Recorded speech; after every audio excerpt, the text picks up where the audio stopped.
first on Guam.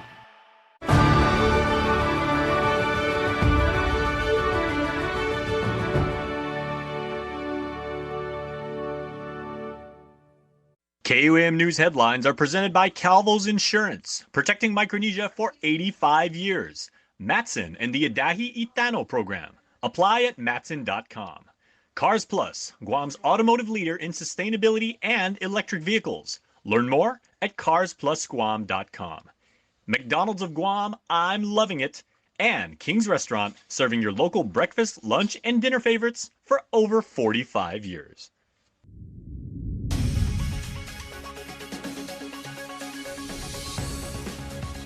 Ahead on KUAM News Primetime, police investigating a serious car crash that claimed the lives of two men. The third man now fighting for his life. Trick-or-treaters and parents are reminded to keep safety in mind this Halloween. Local authorities also caution them to know whose door you're knocking on and which ones you may need to avoid.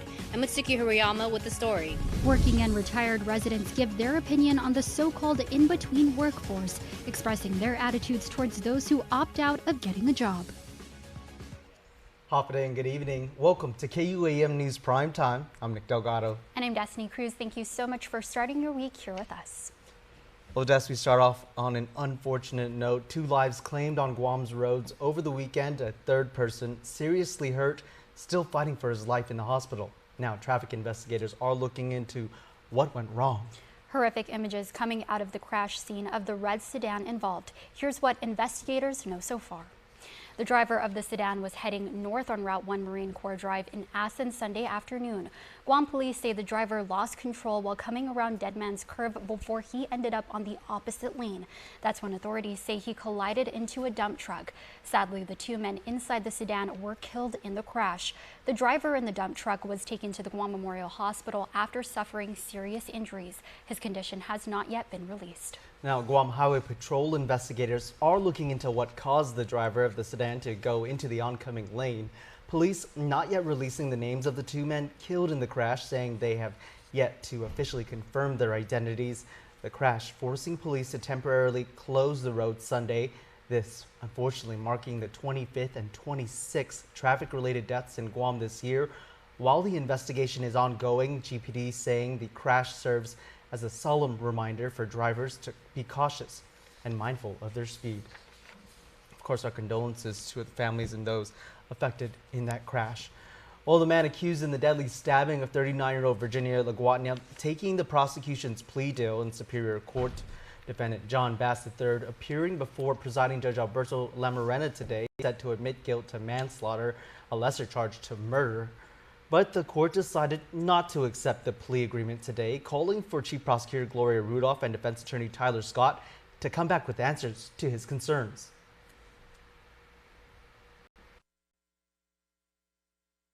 I'm just concerned because, he was charged for murder, and then it was downgraded to manslaughter. Can you tell me why it was downgraded to Ms. Rudolph or Mr. Scott? I'm sorry, Your Honor. Ms. Tenorio negotiated this plea agreement, and she's in trial in the court. Well, do you know Mrs. Scott? It was my understanding that the victim's family was not wanting to proceed to trial. Is that right, Ms. Rudolph? There were some reservations, Your Honor. However, they did agree. The victim and her sisters did agree on the terms of this plea agreement.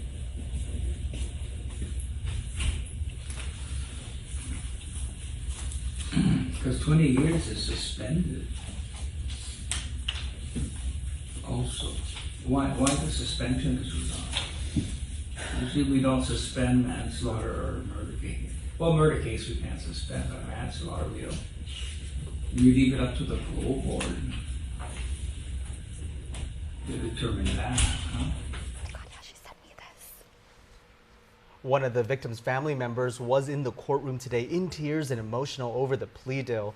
Bass is back in court November 13th. As we reported, Bass allegedly stabbed Laguatnia and injured a 19-year-old woman during an incident at Hotel Mayana in Tamuning back in 2021. Now the fate of an ex-charter school teacher on trial for allegedly molesting one of his students now rests in the hands of a jury in the Superior Court. Parties resting their case today before Judge Maria Senzon and presenting closing arguments to the jury. Julian Hernandez reports. Taking the witness stand today, defendant Daryl Lujan told his side of the story. Lujan contends he is an innocent man.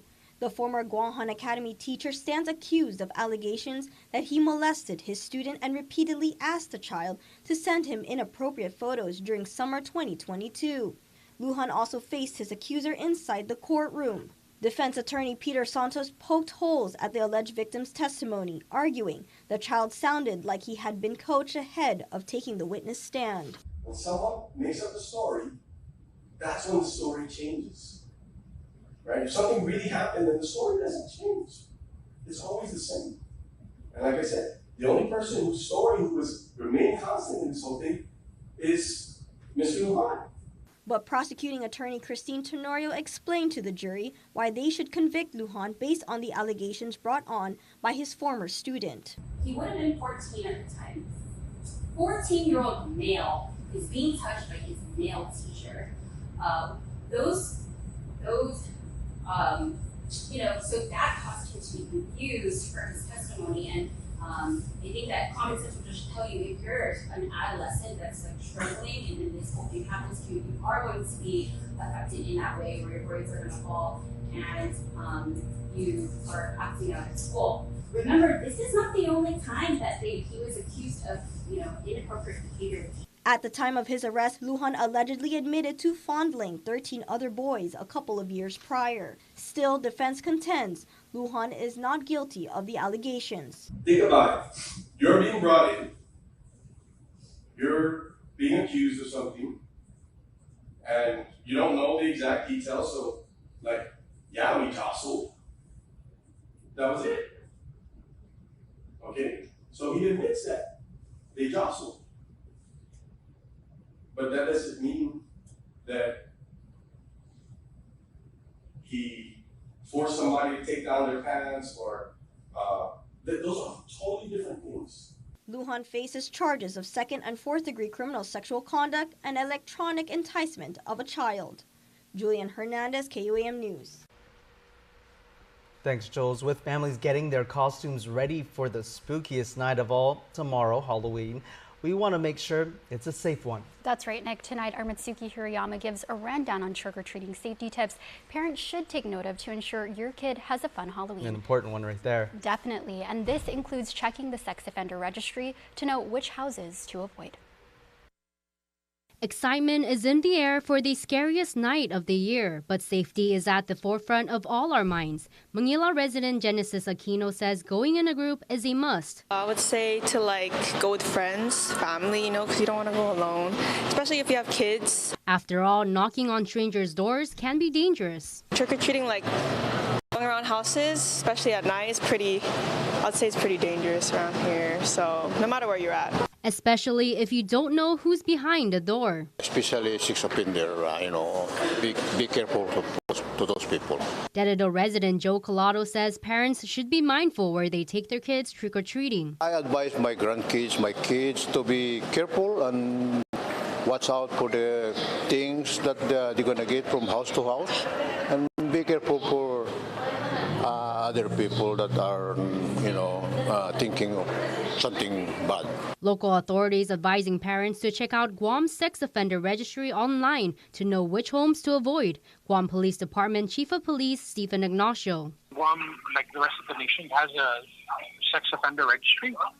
So, it'd be if the parents are going to an area that they're not familiar with or it's their first time, to use caution, take advantage of those areas that are offering trick-or-treating activities that are appear to be safe, like the malls or shopping centers. The Guam Attorney General's office also strongly recommends it. By entering the village or zip code, the online database shows whose door you don't want to knock on. The registry monitors those required to register as a sex offender who must update their address and other information at least once a year. The judiciary noting the information is solely for public safety. The AG's office adding trick-or-treaters should also remain vigilant for fentanyl-laced candies. It's precautions families are reminded to heed to enjoy a safe and fun Halloween. We want to remind our parents that are with their children, always make sure they have awareness of where they're at, keep them close by, wear reflective clothing, don't walk down the middle of the streets or on the roadway. Try and use as much as possible the shoulder or sidewalks when available. You can find the full list of safety tips from local authorities on KUAM.com. Matsuki Hirayama, KUAM News. Thanks, Mitsuki, for that report. Should consumer-grade fireworks be allowed to be sold at retail stores in Guam again? That's the focus of a bill that's drawing some heated debate during the October legislative session. Nestor Lecanto reports.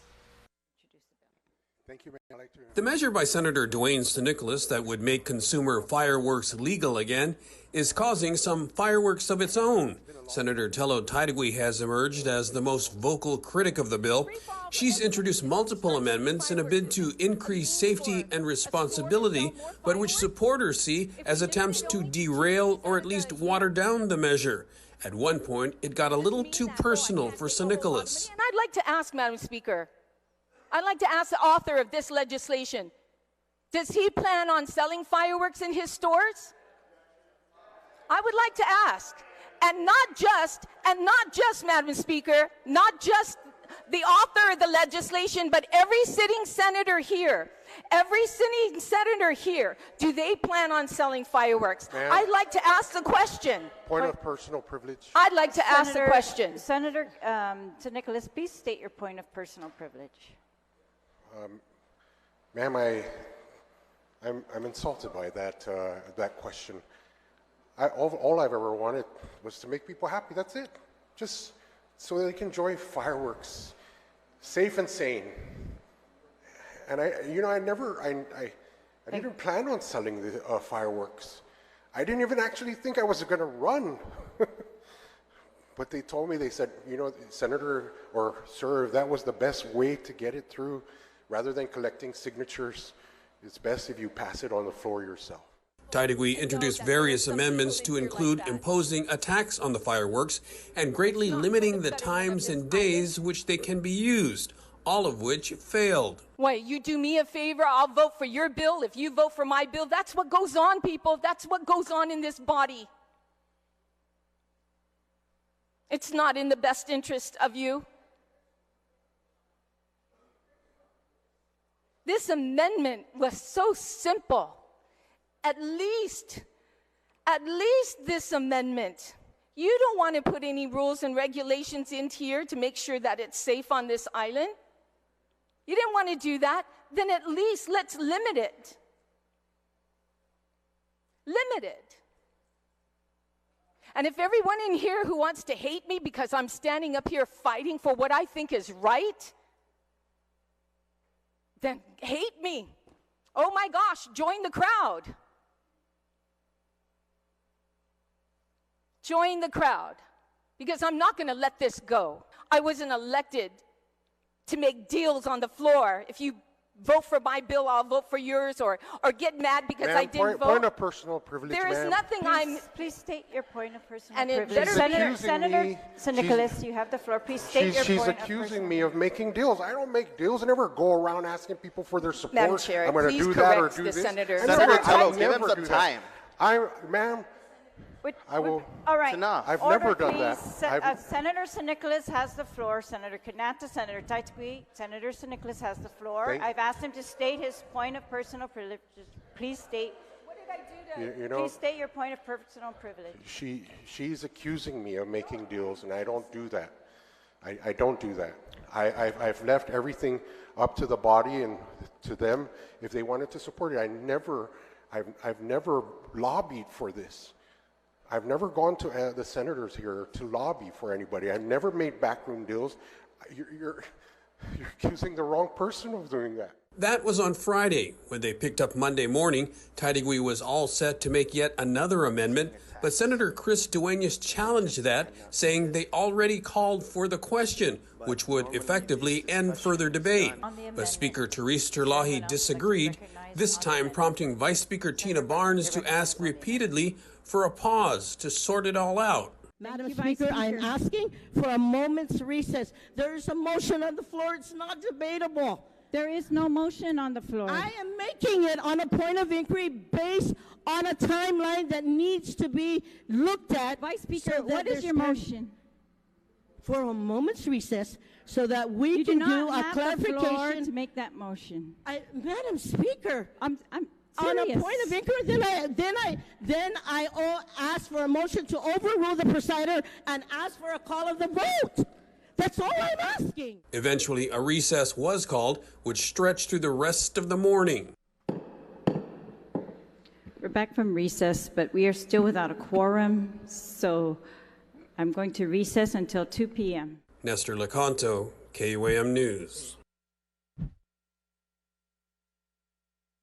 Very passionate.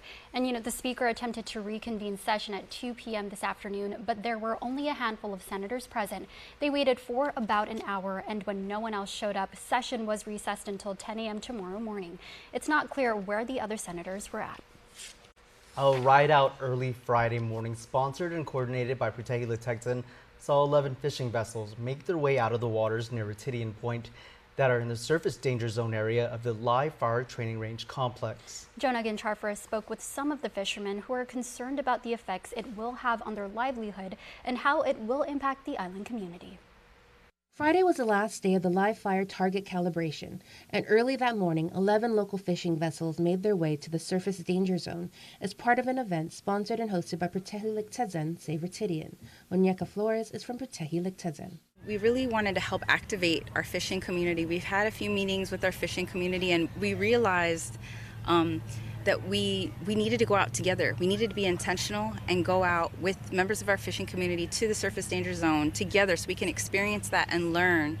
And in activating them, there will be, their own spokespersons, their own advocates for what they're going to lose, what our community will lose. But also, our community needs to be activated as well to support our fishing community. As we've been reporting, ahead of the opening of the Mason Live Fire Training Range Complex at Northwest Field, the Marine Corps Base Camp Blaz conducted live fire target calibration from September 25th to October 27th, with live fire target testing set to begin December 4th through the 15th. Working with Pritegi Litektan was Captain Audrey Toves, owner of One Love Good Vibes Charters. I was the lead boat navigating everybody to the points. So it's a point A to point F for the area 1, and then area 2 was 1, 2, 3, 4. 4 points. So point A to point D.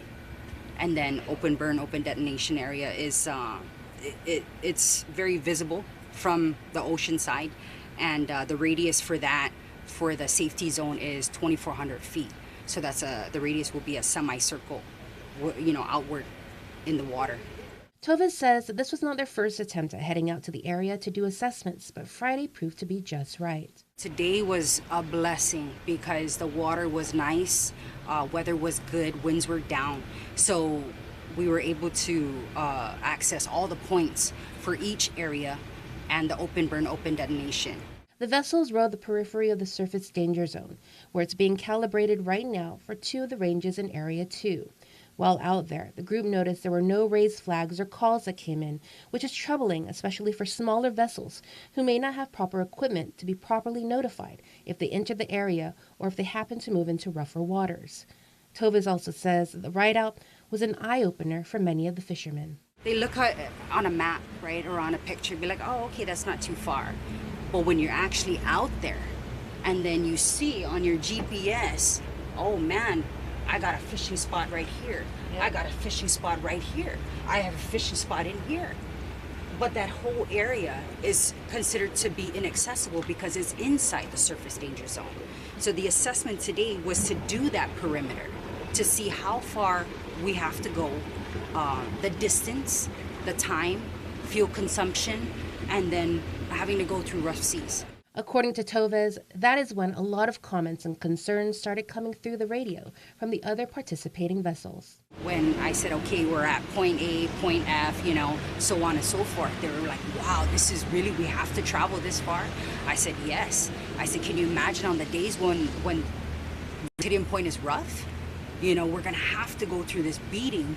We may not even be able to access to go around, whether we want to fish at 45 or on the east side or, Taragi. We can't go in that area if the water's too rough. The firing range complex, once active, will be in use for up to 273 days out of the year.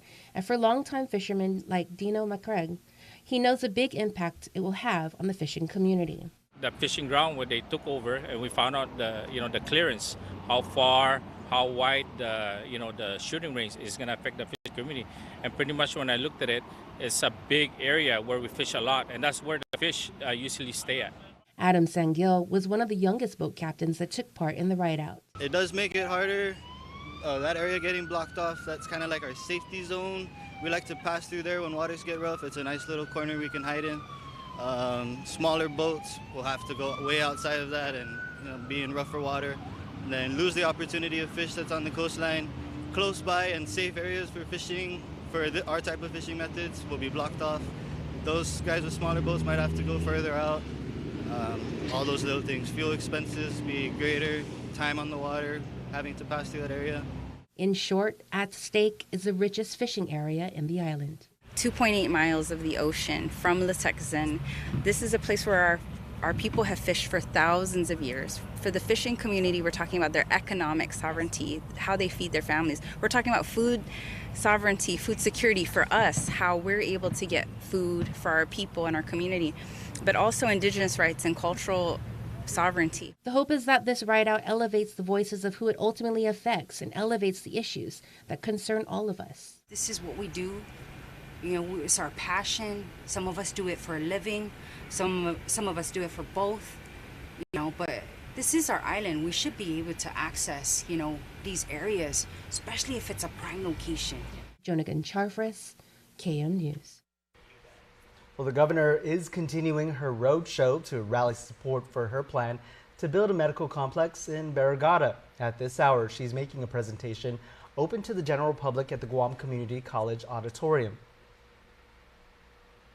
Last week, she met with Guam Memorial Hospital employees, and this weekend she sat down with local veterans groups. Veteran spouse Vera Tapasnia spoke out during the gathering. She supports the construction of the Veterans Clinic at the local complex so that maybe her husband won't have to leave Guam for medical treatment. There's a lot of emotion today, and the fact that I have to take him off island to not only get a second opinion, but to help relieve him of really serious migraines. If there's one last statement that I can make, it's, do we build the hospital or is it the complex? Why do we need a complex? Just build a hospital. Why not build a complex? Don't we, the people of Guam, deserve the very best? Why? That's my question, is why not a medical complex? We deserve the best. We live in a very different situation today, facing many threats, and we need the very best to take care of our people. So if they ask me, why do we need a complex? We just need a hospital. We deserve a complex. We shouldn't settle for anything less. In addition to her outreach meetings, the governor has also launched an online petition seeking people to sign on in support of her complex, but several come out against building a standalone medical complex in Barrigada.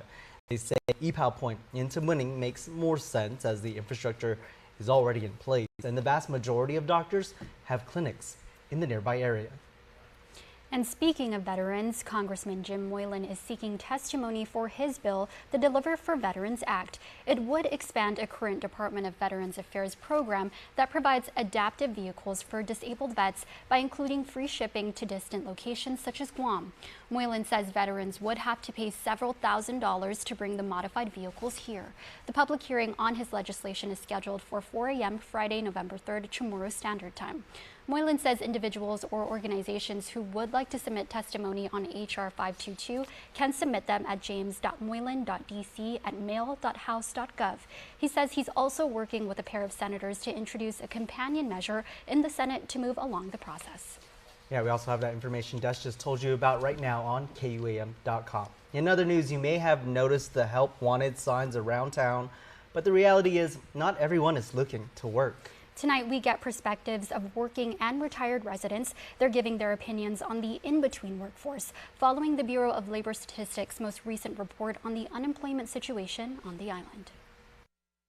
While the latest unemployment situation report by the Bureau of Statistics reveals a decrease in the number of people unemployed, it also highlights a dip in those making up what is considered not in the labor force, those who aren't classified as employed or unemployed, who do incidental family work, and those who work less than 15 hours. The report shows a divide among those 52,540 people comprising the outside the labor force category.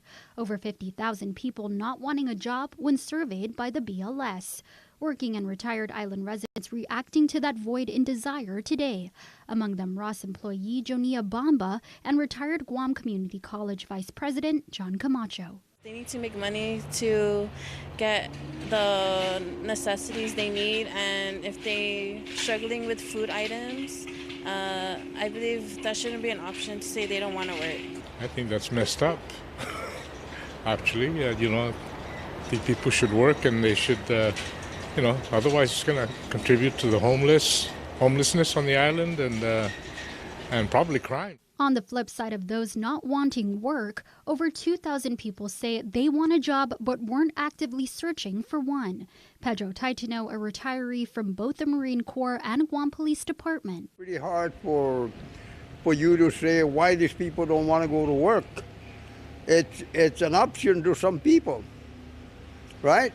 I have an option. I don't have to go to work, but I go to work.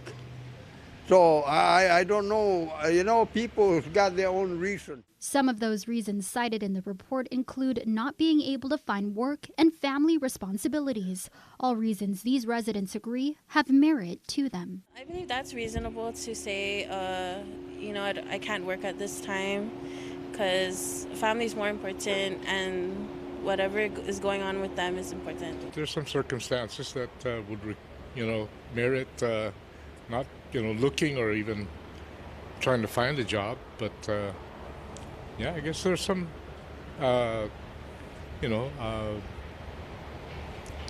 legitimate reasons not to look for a job. There's something that they have to do maybe more important.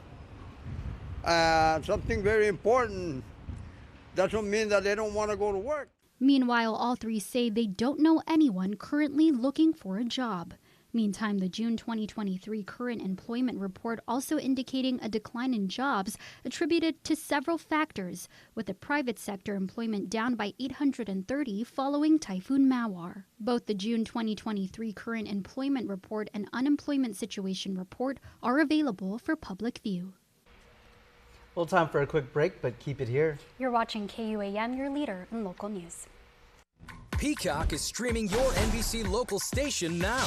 A tip sending police. Get your local news and weather. Wow, definitely one of a kind. At home or on the go. Mitigation process. Plus, your favorite NBC shows. From morning till night, live. Welcome to Today. So good to have you with us. You make a great team, huh? And so much more. Welcome aboard. That was awesome. All in one place. Streaming now on Peacock. Hi, folks. Robert Quigley here, America's Independent, Washington, D.C. We're on the road to the White House. 4 out of 10 voters that I meet on the campaign trail pledge their vote to me in 2024. Team America are the true centrists in the 2024 election. We are rolling out a national ad campaign and talk show. We need mom and pop donors. We need sponsors. Our goal is to inform with facts, lead with solid, indisputable analysis and evidence. Truth and common sense will make America safe and strong for everybody. We need millions. This is a call to arms. The status quo is our enemy. Go to robertquigleyforpresident.com. Donate what you can, either big or small. Join Team America.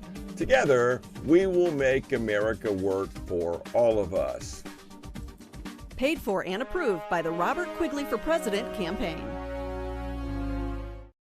Howdy, folks. Nobody loves a Guam potluck more than I do. That's why I always bring my world-famous chicken, served any way you like it. Original recipe, extra crispy tenders, Kentucky Fried Wings, and more. Only at KFC Guam. Whoops. Well, it is finger-licking good. While you've been waiting to see if EVs are a thing, my dad went electric. Up to 360 miles on a single charge. And if my dad's on board, yours could be next. You know I'm doing this for the next generation. Dad, we are not having the grandkids conversation again. No, I'm just saying EVs are good for any generation.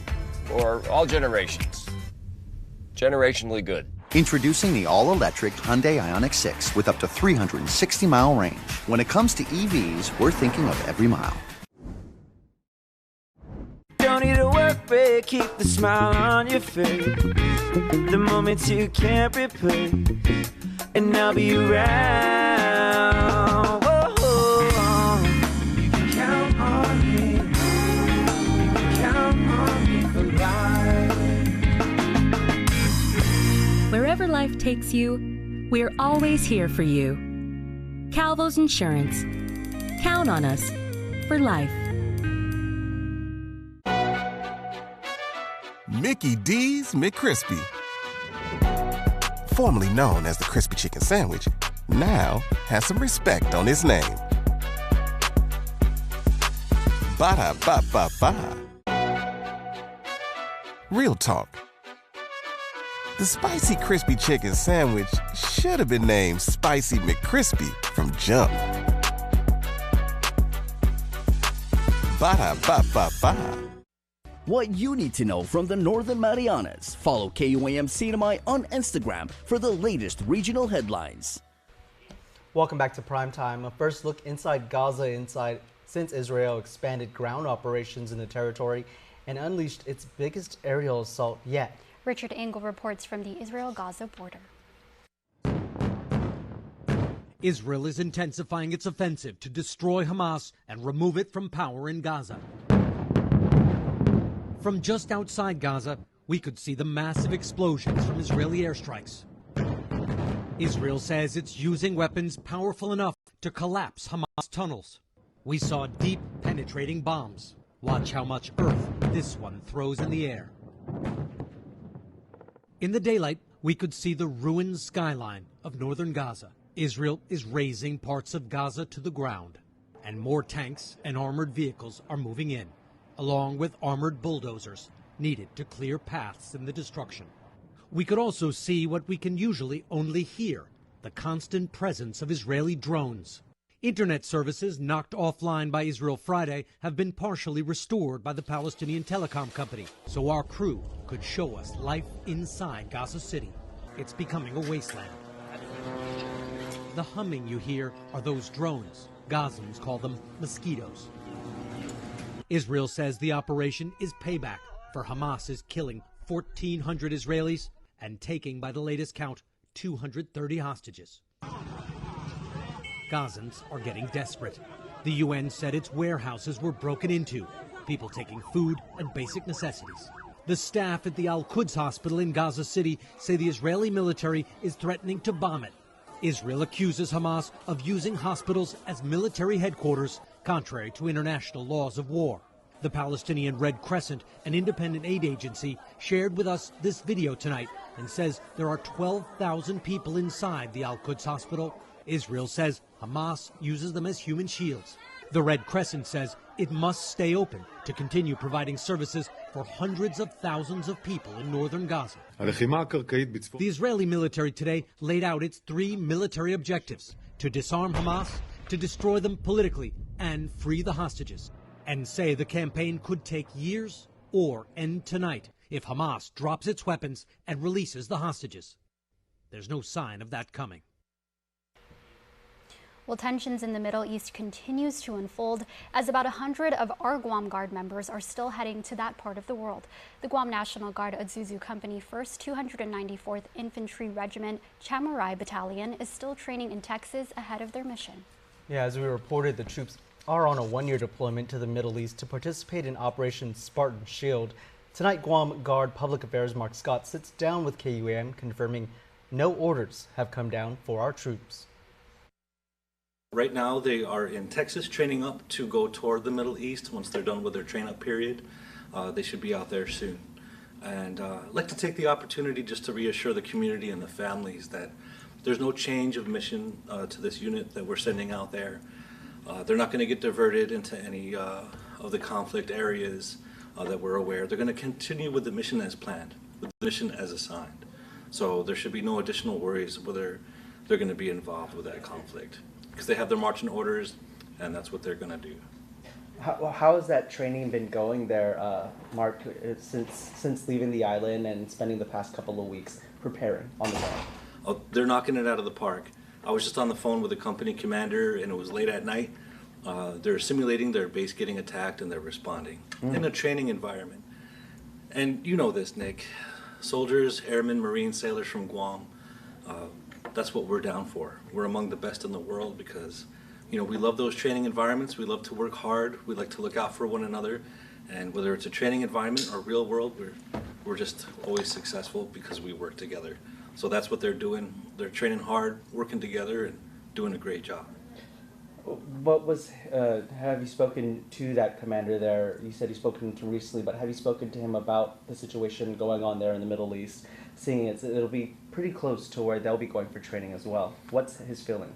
Her name is Captain Cheryl Padilla. Yes. And we didn't have a chance to get into that because she was busy doing the training simulation. But, you know, Nick, this is what we train for. You know, we do all of our physical readiness, our training, our education, our logistical, medical, dental readiness. All of those things make us be as ready as possible for whatever comes our way. So if that unit is going to go into the region, even though they won't be where the conflict is, they're going to be as ready as possible.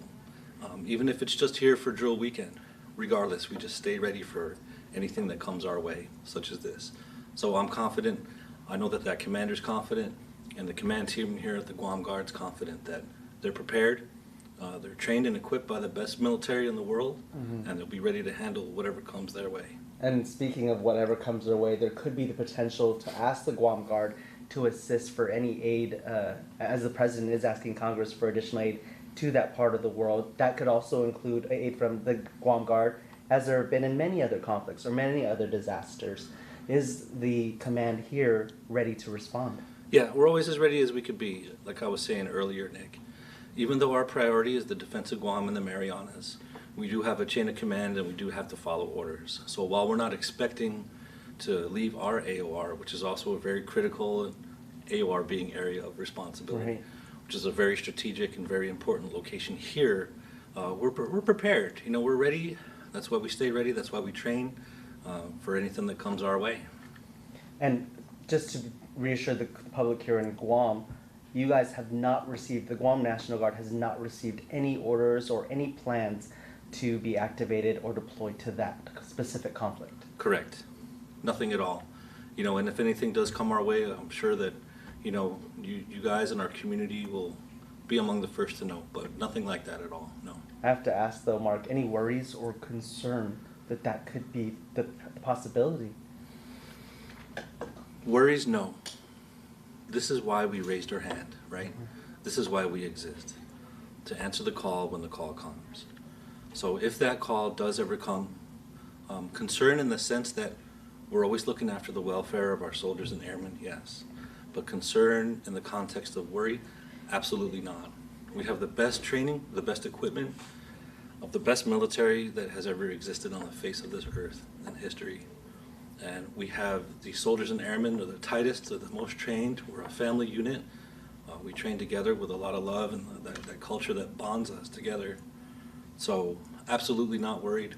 100% confident that the Guam National Guard is always ready, always there. And of course, our prayers, continued prayers to our troops as they finish their training there in Texas. How much longer do they got before they head to the Middle East? Not exactly sure, but they should be, I think, more than halfway through. So whether it's weeks or another month, I'm not too sure, Nick, but they're getting that last train up, that realistic training, that hands-on stuff that's going to give them that edge that they need to survive and come home safe. And I know the holidays have to be the hardest times for these families to be away from their loved ones, and they're already looking forward to their expected return next year after this one-year deployment ends. What is your ultimate message from you and from the Guam National Guard that our troops are going to be safe, even if their mission changes while out in the Middle East? They're trained and ready, and they're as trained as they could be, they're as ready as they could be, they're as equipped as they could be with the latest technology and the greatest methods of training. You know, the message to the family is, thank you for your support. The employers, thank you for your support. The whole community. Without you, they wouldn't be there. Without you, they wouldn't be free to focus on their mission, which helps them stay safe. So please continue to support them, continue to, back them up and understand that, they're away from home and the holidays are hard, but with your continued love, with your continued presence in their lives, they're going to help them come home safe.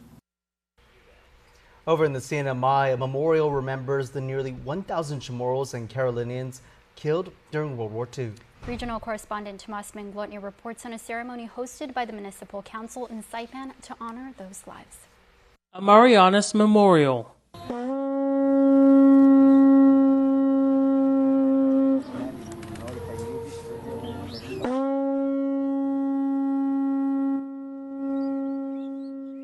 The Saipan and Northern Islands Municipal Council brought the community together to remember the over 900 indigenous men, women, and children killed in World War II.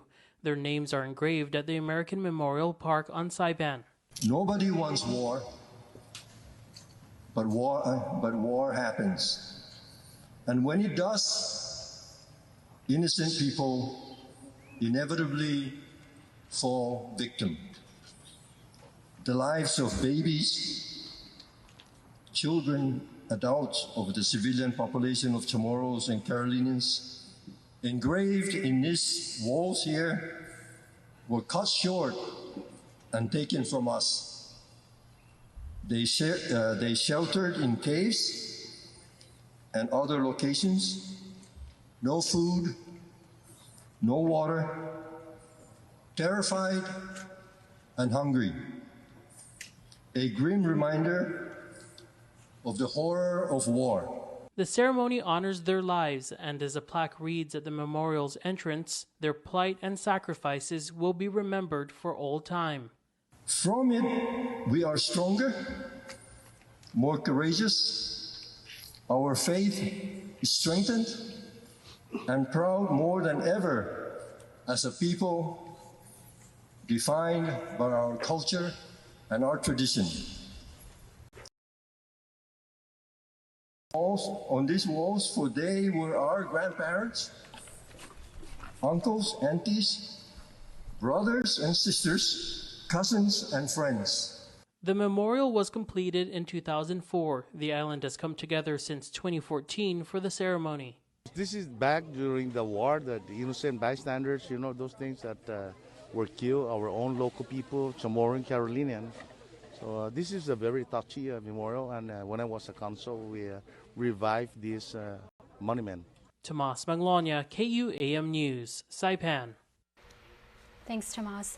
Well, the Commission on Decolonization kicked off their 3-day Fenjita conference focused on the youth. Jenna Goncharfes has more on the overall mission of the conference. Several high school students filled the Guam Museum today for day one of the Fenjita Conference. Hosted by the Commission on Decolonization, this is the third installment of the series, with this year's theme, Fenjita, Security, Sovereignty, and the Path to Peace. Executive Director Melvin Wampat Borja. Political status is an important issue, an aspect of our lives. It's something that affects every part of our existence, and it's something that we really want our young people to be engaged with. Today focused on the youth in hopes of driving home the theme as they are a critical demographic. So we're really looking at these ideas around defense and national security, and where does self-government play into all of this? As an unincorporated territory, Guam doesn't make decisions about what security means for us, about what the strategy is in order to keep our community safe. It doesn't allow us to include the things that we think are important. Oftentimes we talk about national security and all we talk about is missiles and guns.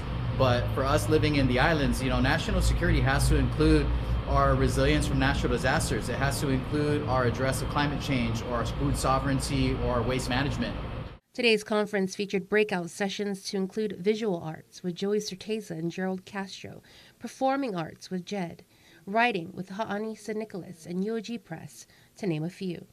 Juan Pat Borja is pleasantly pleased by how involved the students are. The youth responded really well last year, and so we used a lot of that feedback to build the strategy for this year. So far, the young people are really engaged. They like the lineup. In-person participation for the second and third day of the conference is limited to 100 participants per day. However, the conference panels will be live-streamed on the Commission on Decolonization's YouTube channel at Decolonize Guam. For more information, you can follow the Commission on Instagram at Guam COD or on Facebook at Decolonize Guam. Jonagan Charfris, KM News. Touted as the island's largest indoor flea market and pop-up event over the weekend, the place to be was the Saturday Swap Meet and Marketplace in Freedom Park in Timoning. Let's go shopping. Let's go. Well, with some donning a Halloween costume to trick-or-treat, those in attendance took care of some early Christmas shopping with several local vendors selling everything from fashion, books, furniture, toys, treasures, and more. And throughout the event, they were kept entertained with live music, and there were also several food trucks on site as well. Fill those bellies. Yes, fill it up. And the next Saturday Swap Meet will be on November 11th. It's just $1 per adult, and kids and pets are, get this, free. Oof. Ooh, yeah. So for more information, follow at Saturday Swap Meet on Instagram or visit www.guampacificwar.org. Well, time for a giveaway alert, but there's someone that I think is coming to Guam. You know, some liners. Let's have them guess, let's right? give you guys a little sneak peek. Oh, they already showed it. Oh, it's okay. dang it. Jake already pulled the plug, so now you see You who guys we're know talking who it is. about. Mr. Rob Schneider, Sharks. They only bite when you touch their private part. Or Rob Schneider says, "It's me, Jessica. I'm in here somewhere." We have so many, we could honestly go all day long because we love Rob Schneider. But why us? When you can catch Rob Schneider for yourself, just go get your tickets right now at Guam Comedy. But all week long, also here on KUAM, we're giving away tickets to Rob Schneider's comedy show. That's right, and it all goes down this Friday, November 3rd, and Saturday, November 4th, at the UOG Calvo Fieldhouse in Manilao. Well, to get in on this contest, just head over to our KUAM News on Instagram to answer a trivia question for your chance to get your hands on a pair of tickets. Now, tonight's question. You see it there on your screen. Are you ready for this? You see it already, but I'm going to read it. What NBC sketch comedy show was Rob Schneider a cast member and writer on from 1988 to 1994? Now again, if you know the answer, head over to KUAM's IG page for your chance to win and go to guamcomedy.com to buy tickets for either show this week. I know who will be there. Oh, it will be me. And the rest of the team. So check it out again. Go to Guam Comedy and get your tickets now. Get it now. All right, guys. Now for a look at your world at home. Here's a beautiful view captured over Hagen.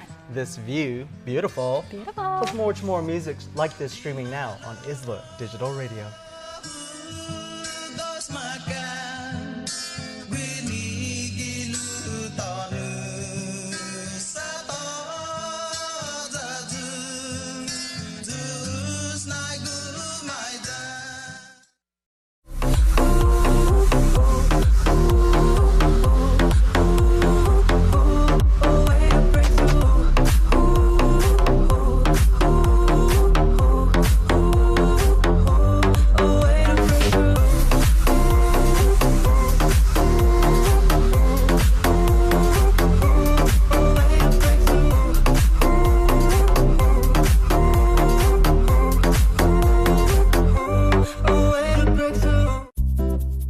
How deep do Pizza Hut's roots run in the islands?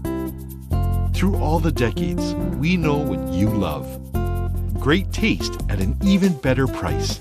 Like our large one-topping carry-out pizza for just $14.99. You choose your favorite topping: pepperoni, olives, sausage, or any other single topping. Our $14.99 large one-topping pizza. Order online and carry one out today. Only at Pizza Hut, the island's best.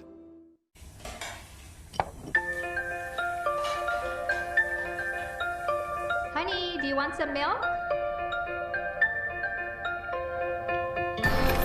Do you ever wonder how your favorite products make their way into your local stores? Most arrive on state-of-the-art Matson vessels that transport containers of food, household items, equipment, and supplies into the islands every week. Because we know that you depend on us, we work closely with our partners to ensure that our shipments arrive on time, all the time, so you can find your favorite products when you need them. We transport the region's most precious cargo that supports successful businesses and promotes a better quality of life for our families. Matson is proud to have been the hometown shipping carrier for Guam, the CNMI, and Micronesia for the past 25 years, and you can count on us to be here for generations to come.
All right, I have been waiting all week technically, to ask Landon Aidlet, our good friend with the National Weather Service. You know, it's football Monday here on the island, Landon. So what is, I would assume that the preferred football teams of, you folks who keep an eye on the weather, it would be maybe the Miami Hurricanes, Seattle Storm, teams like that, maybe. Oklahoma City Thunder, you can't ever go wrong with the Hurricanes. My gosh, you can always count on them. But personally, I'm not going to recognize the Carolina Hurricanes because I've said so many. I mean, I know you're from Carolina. You're an NC State all the way. Go Wolfpack. But you do realize that the Carolina Hurricanes were originally the Hartford Whalers, which was my team, the only team that my home state of Connecticut had. And then you guys stole them. We didn't win jack for like 30 years. You guys got them 3 years later. You guys won the Stanley Cup. So there's that. So, yeah, and I still have the ring from the Stanley Cup championship because Brandon and I, we used to work for the Carolina Hurricanes that championship season. And so that was so exciting. I'll pull out that ring one of these days. And yeah, my bad for even bringing it up. I don't know why I do this to myself. Anyway, let's go talk about the weather, man. So, you know what? It's actually interesting, you know, because you know, we're both fans of sports, and in sports, you know, we take a look at analytics. We always go over data and everything like that. You've actually got some information you'd like to pass along about how much rain we've had this year. Yeah, and I'm showing Not much you this weekend. This is our HurrVac software graphic showing the tropical cyclones in the West Pacific this year, and it's been very slow. This does not look like a classic El Nino tropical cyclone pattern. I mean, we've had Mawar that went right up over Guam, and then later Balavan went right through Rota and Tinian, but otherwise it has been silent across the region. It's been a very slow year. So a little bit of statistics on the tropical cyclones so far this year. We've had 16 tropical cyclones in 2023.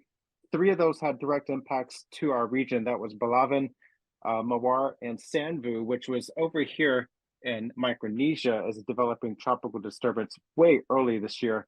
But on average, by October 31st, there are usually 27 tropical cyclones. This year, we've had only 16. So what does it mean? In 2022, we had 27W. That was Banyan moving over the Republic of Palau today. That was a year ago. And on average, from November 1st to December 31st, there's only around 4.1 tropical cyclones through the remainder of the year. So things are going to be winding down gradually. So we're looking at the JTWC homepage right now. No suspect areas across the region. 2010, that was the record slowest year on record with 17 tropical cyclones by October 31st. We have no suspect areas in the Pacific at this time, and today is October 30th. So this may be one of the record slowest years, ironically, because again, with El Nino, we typically expect a whole lot more activity across this region, and that just has not been the case. However, the rainfall has been quite active. In 2023, we've had 128 inches so far this year. We're about 44 inches above normal. That's almost 4 feet above normal for this time of year.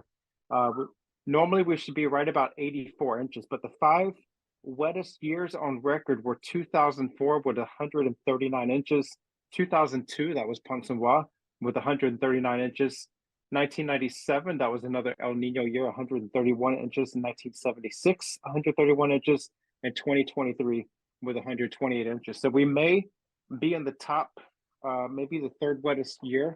I think that's easily achievable. Can we make it to the wettest 2 or wettest on record?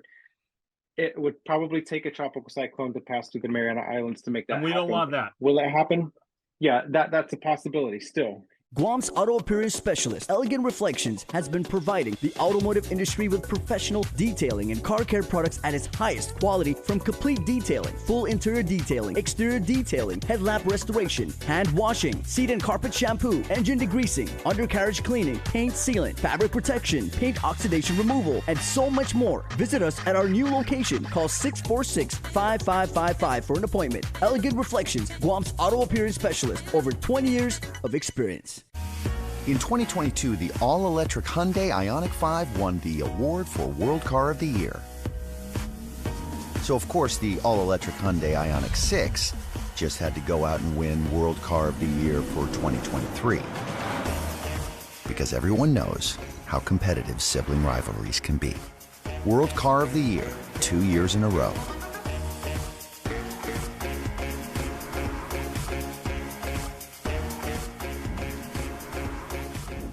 Infectious disease transmission prevention in the workplace.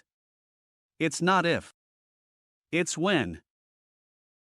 Are you ready? Be prepared. WWII Hawaii is offering free training for workers and employers.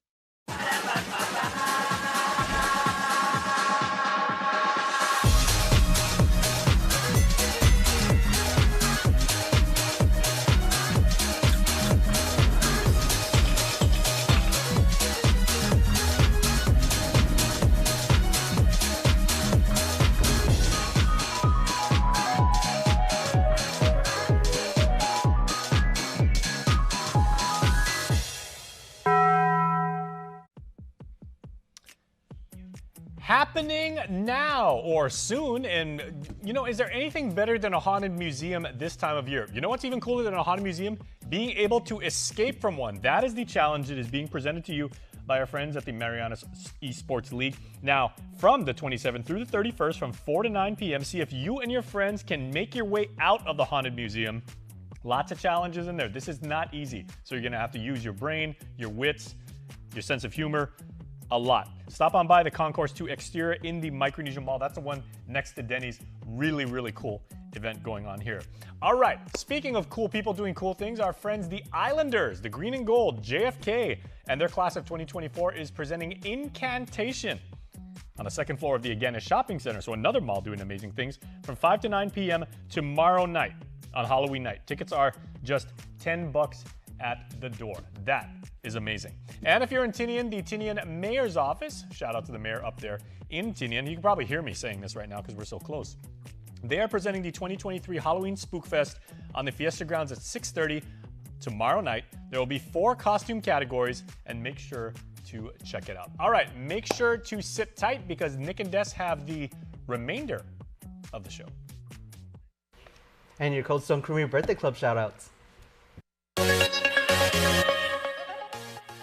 Happy birthday on the 30th of October to baby boy known to you and I as Arden Lakes. We love you, says a very, very proud family on this Monday and the day before Halloween.